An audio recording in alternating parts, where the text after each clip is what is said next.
السلام علیکم بچوں، امید ہے آپ سب خیریت سے ہوں گے۔ پیارے بچوں، ایک نئے سوال اور اس کے جواب کے ساتھ پھر حاضر ہیں۔ ہمارا آج کا سوال ہے کہ 21 جون سال کا بڑا دن کیوں ہوتا ہے؟ بچوں، 21 جون سال کا سب سے بڑا دن سمجھا جاتا ہے۔ یہ دن گرمائی انقلاب شمسی سمر سولسٹس نامی ایک فلکیاتی واقعہ ہے جو سال کے بڑے دن اور جنوبی کرے میں موسم گرما کے آغاز کی نشاندہی کرتا ہے۔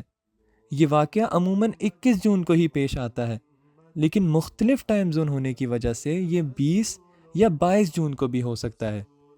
اس دن خط استوا سے اوپر شمالی حصے میں رہنے والی دنیا کی 90% آبادی سال کا سب سے بڑا دن اور سب سے چھوٹی رات گزارتی ہے۔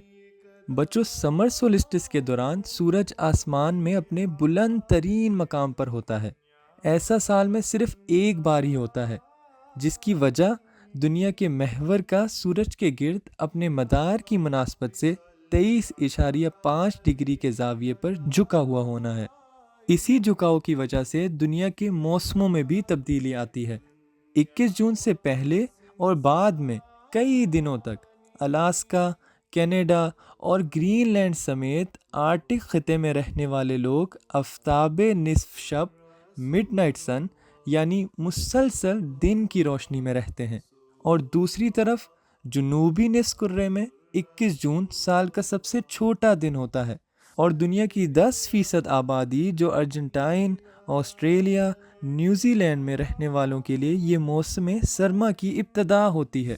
بچوں، 21 جون سال کا سب سے بڑا دن ہونے کے ساتھ ساتھ گرم ترین دنوں میں بھی شمار کیا جاتا ہے۔ ماہرین فلکیات کے مطابق 21 جون کے بعد راتوں کے دورانیے میں اضافہ اور دن کا دورانیہ مختصر ہونا شروع ہو جاتا ہے۔ تو بچوں، آپ کو آج کا سوال اور اس کا جواب کیسا لگا؟ انشاءاللہ اگلے سوال اور اس کے جواب کے ساتھ پھر حاضر ہوں گا۔ آپ کا بھائی خلیق احمد شجیع۔